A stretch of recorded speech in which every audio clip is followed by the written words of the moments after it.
today I find myself in front of Hellfire Caves, which is believed to be one of the most haunted places, well, one of the most haunted caves in England. We're gonna head in, we're gonna see what it's really about.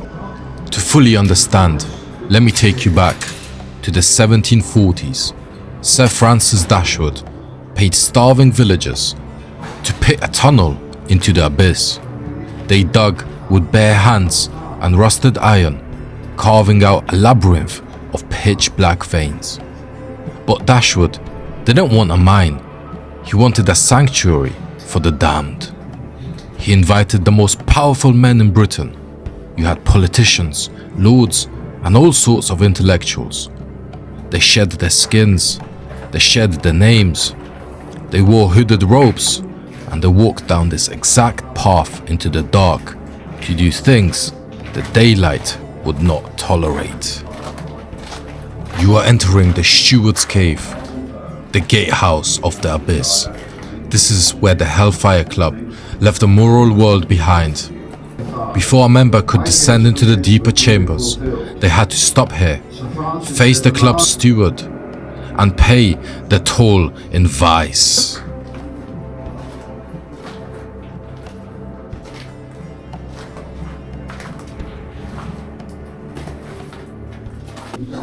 I am inside the caves.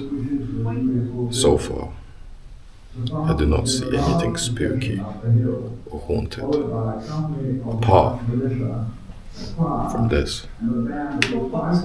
It's a fire exit. I know on camera this may seem nothing, but these walls are so cold.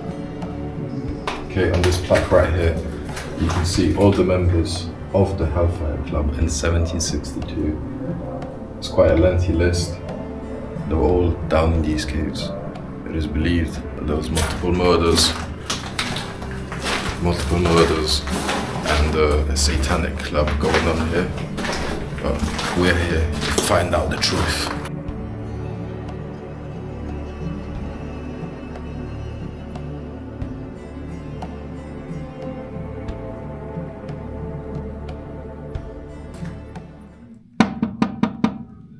Here goes there knocking on my window. Just a mere peasant, sir.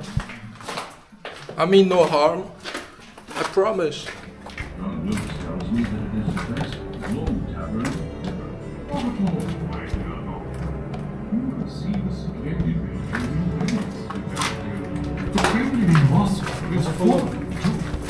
I wanted the church to present a great prospect, not the Charles Dickens was here. If you look closely, you can see these were caved walls. By the size of them, they're quite short compared to today's humans. They are very eerie. The rays of the sun. What a capital notion. I have heard of heliographic lighting in the tunnels of the pyramids, but not of overland In Philadelphia. the exquisite sense of classical design.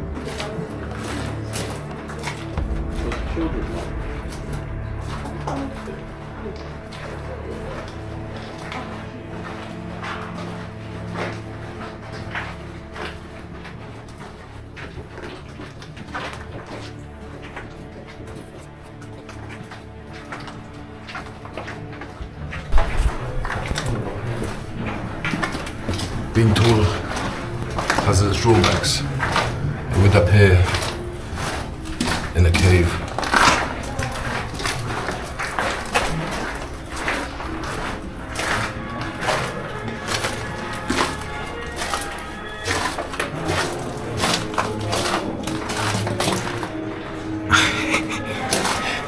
Feel that sudden drop in temperature? You are entering the Great Hall. This is where the Hellfire Club held their mock religious orgies, drinking themselves into a frenzy, toasted to the devil. Every deprived act was sworn to absolute secrecy.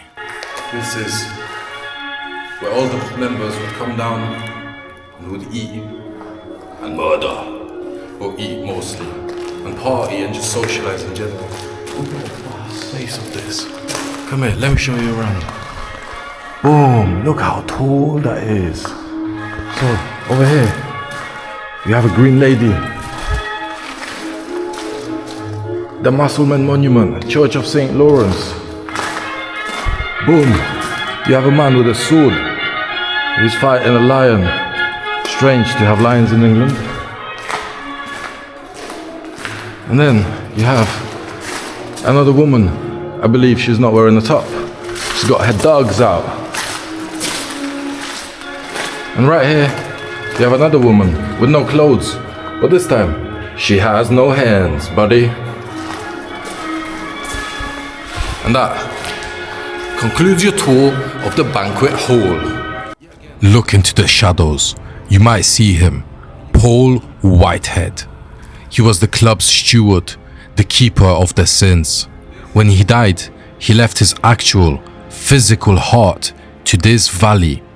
It was placed in a vase. Years later, a soldier stole the heart. Ever since, visitors have seen a frantic, shadowy figure pacing these tunnels. He isn't looking for a way out. He is looking for his stolen flesh. If you look closely, we just left the banqueting hall. We're here. We're gonna head into the Bermuda Triangle. We're gonna go through the Miners Caves, River Styx, and the inner temple is where the final stop would be. Let's keep moving and see what we can find. So far, nothing but one haunted fire exit.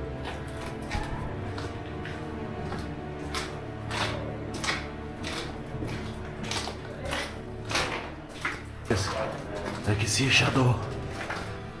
What are you? An idiot sandwich. What are you? Better knock it out and also trim back the edges. Howdy, partner. Harris. Alison should do the I like your wedding dress. Many who walk these tunnels report the distant feeling of being followed, of cold, invisible figures brushing against the back of their neck. That is Suki. She was a local barmaid who was lured into these caves by a letter. Expecting a romantic encounter, she instead met with a tragic confrontation in the darkness. In the chaos, she suffered a fatal injury on the cold chalk floor, still wearing her finest white dress. They say if you stand perfectly still, you can hear her, a pale, glowing figure drifting through the tunnels, still dressed for a romance that ended up in tragedy. Now I don't know if you can hear it, but in the distance, there is laughing. Someone's laughing, just as we're heading inside the inner temple. We are 800 feet down, below the main Wycombe temple, inside the inner temple. You have reached the inner temple. You are directly beneath the church above. Heaven is up there. You are down here.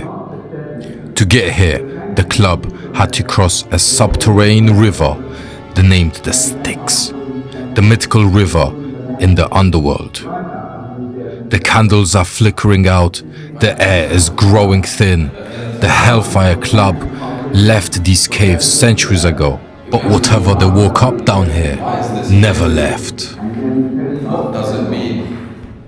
If you look around, you see a bunch of hieroglyphs all over these walls, engraved deeply. They've probably been here for thousands of years, hundreds of years. Let me rephrase that. Since this whole cave was here since the 17th century.